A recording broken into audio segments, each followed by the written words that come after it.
ఇదైతే నడుస్తూ ఉంది. నేను వాస్తవంగా బొత్సాన్ని బాగా పరిశీలించేవాళ్ళు సన్నిహితులు వెళ్తూ అంటే ఇప్పటికిప్పుడైతే ఆ పని లేదు. ఎందుకంటే ఒకటి బొత్స ఇస్ ది కింగ్ అన్నట్టుగా ఉంది ప్రస్తుతానికి. అవును, as far as YCP is concern, Jagan ఆయన నా అధినాయకత్వం దానికి ఏం సమస్య లేకపోయినా వైసీపీలో ఎవరన్నా హ్యాపీగా ఉన్నారు కొద్దిగా గొప్ప అంటే బొత్సనే ఇప్పుడు ప్రతిపక్ష నాయకుడిగా పూర్తి హోదాతో ఇదంతా కూడా ఉన్నారు. ఓకే, దీన్ని దృష్టిలో పెట్టుకునే టీడీపీ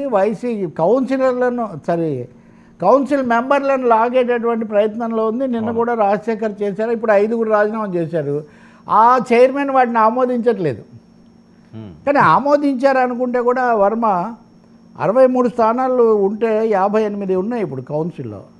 ఈ 58లో కూటమికి కంటే కూడా వైసీపీ ఫార్ అహెడ్. 36 స్థానాలు ఉన్నాయి ప్రతిపక్షానికి, 36.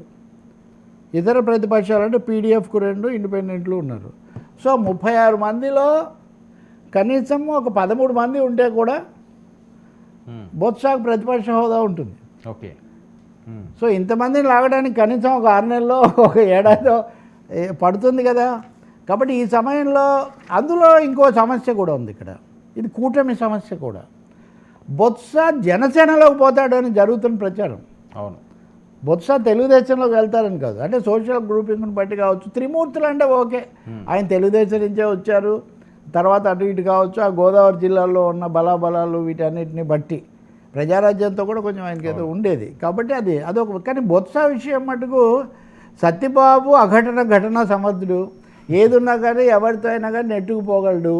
నాతో ఒక మిత్రుడు అన్నది అయితే కనుక సత్యబాబుకు సంబంధించిన ఏ వ్యవహారం కూడా తెలుగుదేశం ప్రభుత్వం వచ్చిన తర్వాత కాస్త కూడా ఏమీ ఇబ్బందిలో పడిన పరిస్థితే లేదు.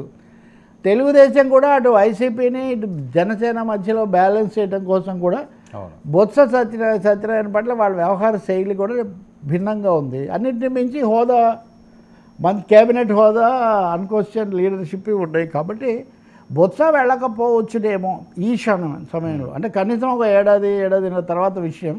అంతకుముందు కూడా కాంగ్రెస్ అంత ఘోరంగా ఓడిపోయేది అయినా చాలా కాలం అలా నీకు ముగ్గుపట్టుకొని తర్వాత సమయంలో చేరారు తప్ప ఆయన తొందరపడి వైసీపీలోకి మిగతా వాళ్ళలాగా దూకలేదు. ఇట్లాంటివి చెప్తున్నారు. కానీ ప్రచారం తీవ్రంగానే ఉంది. ఈ ప్రచారం వ్యూహాత్మక ప్రచారం అని కూడా వాళ్ళు భావిస్తున్నారు. అంటే సామాజిక ఈక్వెన్స్ కూడా ఇందులో ఉంది. అదే చెప్పా కదా. అందుకని ఆ కారణం వల్లే బొత్సాట వెళ్తే అది ఉత్తరాంధ్రలో చాలా చేంజ్ తీసుకొస్తుంది. ఇప్పుడు ఉత్తరాంధ్రలో చాలా సమస్యగా ఉంది. అయ్యన్న పాత్రుడు, ఎర్రనాయుడు, రామ్మోహన్ నాయుడు ఇలా మీరు తీసుకుంటే ఈ దిగ్గజాలైన చాలామంది ఉత్తరాంధ్రలో భిన్నమైన సామాజిక వర్గానికి చెందిన వాళ్ళే ఇక్కడ ఉన్నటువంటి పరిస్థితి ఉంది. బీజేపీ కూడా కన్నేసేది కూడా ఉత్తరాంధ్రలోనే. అలాగే ఫైనాన్సెస్, మైన్స్, రిసోర్సెస్ అన్నీ కేంద్రీకృతమైంది కూడా ఉత్తరాంధ్రలోనే, విశాఖలో ముఖ్యంగా, విశాఖ ఆ బెల్ట్లో. కాబట్టి ఈ రాజకీయాలు చాలా మలుపులు తిరుగుతాయి. బొత్స అయితే మటుకు అంత తొందరపడే మనిషి కాదు, కానీ మాట్లాడుతున్నాడు. తప్పనిసరిగా పవన్ కళ్యాణ్ గారు అపాయింట్మెంట్ అయితే తీసుకున్నారు, అందులో ఇంకేమీ సమస్య లేదు. వెళ్ళిన తర్వాత ఓకే, కలిసిన తర్వాత అది ఇది మాట్లాడుకోకుండా ఏమీ ఉండేటటువంటి ఇది కూడా ఉండదు కదా. కానీ ఇది ఎన్నికల ముందు నుంచి ప్రచారం ఉంది, అది కూడా ఉంది మీకు. బొత్స పవన్ ఈక్వేషను ఎన్నికలైన వెంటనే కూడా మొదలైంది. కాబట్టి ఇమ్మీడియట్ ఛాన్స్ ఏమి ఉన్నట్టుగా లేదు ఇది. మూడోది తెలుగుదేశం ఏం చేస్తుందన్నది కూడా ఒకటి. తెలుగుదేశం ఇప్పుడు అదే ఇందాక విజయసాయి విషయంలో చెప్పినట్టే, ఎవరి మీద వాళ్ళు రెడ్ కొంచెం పెంచుతారు అన్నది కూడా వ్యూహాత్మకంగా చేస్తున్నారు. భవిష్యత్తులో జనసేన పెరుగుదల కూడా వాళ్ళ గమనంలో ఉంది. సోషల్ ఈక్వేషన్స్ కూడా వాళ్ళ గమనంలో ఉన్నాయి. సరే, విజయసాయి రెడ్డి ఎఫెక్ట్ ఏంటి, నో ఎఫెక్ట్? నిజంగా అదే నేను చెప్తుంది. ఇప్పుడు వైసీపీలోంచి ఎమ్మెల్సీలు ఇటు వచ్చారు, ఎంపీలు కూడా కొంతమంది అడుగుతున్నారు, లేకపోతే తటస్థంగా ఉంటారేమో కానీ పోమన్న వాళ్ళు ఇలా ఉన్నారు. ఉదాహరణకు అయోధ్య రామిరెడ్డి లాంటి వాళ్ళు ఇదంతా. కానీ ఏదేమైనా రాజ్యసభ సభ్యులు కొంతమంది ఎంపీలు ఉన్నదే తక్కువ మంది, 4 ఎంతో. కానీ ఎవరు విజయసాయి రెడ్డే ఇలా రాగానే ఇది ఎక్స్ప్లోజన్ లాగా పెద్ద విస్ఫోటనం జరుగుతుంది, విషయాలన్నీ చాలా వెంటనే వచ్చేస్తాయి, జగన్ చాలా ఇరగాటంలో పడిపోతాడు అనుకుంటే అంత జరగలేదు. అవును, ఇది విజయసాయి రెడ్డికి జగన్కున్న అవగాహన అని కొంతమంది మాట్లాడుతున్నారు. కానీ ఖచ్చితంగా జగన్ విజయసాయిని సరిగ్గా చూడలేదు అనే అసంతృప్తితో ఆయన బయటకు వచ్చాడు. అందులో ఇంకా రెండో అభిప్రాయం లేదు.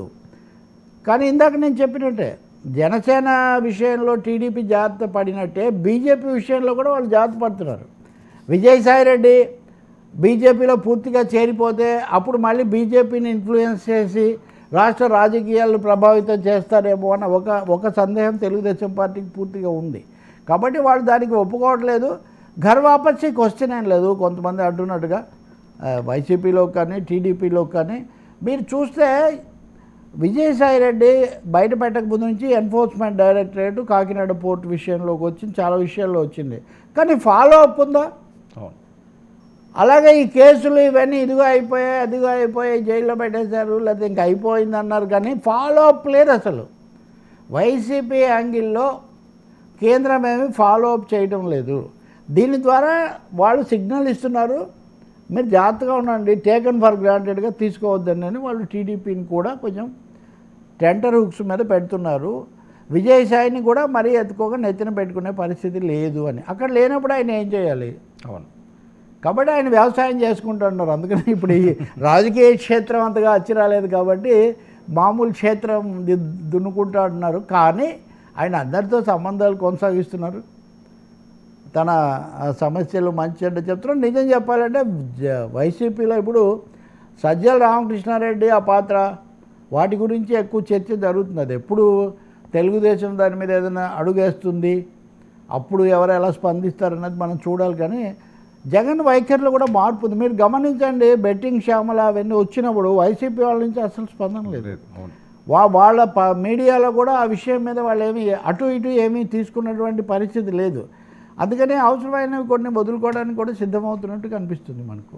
అలా అనుకోలేదు వీళ్ళు కూడా, ఇంత స్పందన రాహిత్యం ఉంటుందని అనుకోలేదు. అందువల్ల ఒక విధంగా వాళ్ళు అనుకున్నంత పేలడం ఇక్కడ జరగలేదు అనిపిస్తుంది. రెండో వైపున నేను చెప్తున్నాను కదా, తెలుగుదేశాన్ని బలపరిచే మీడియా కూడా విజయసాయి మీద స్టోరీలు కంటిన్యూ చేయడము, ఈడీ సిఐడి మళ్ళీ పిలిపించడము, ఇవన్నీ చూస్తుంటే వీళ్ళను కూడా మీరు మరీ మెత్తబడకండి అని ఒత్తిళ్ళు వస్తున్నట్టుగా కూడా కనిపిస్తుంది సార్. అంటే ఇవన్నీ అంతర్గత చిన్న విషయాలు అనుకోండి, ప్రజల కోణం కాదు. విశాఖ ఉక్కు అన్నామని ప్రజలది.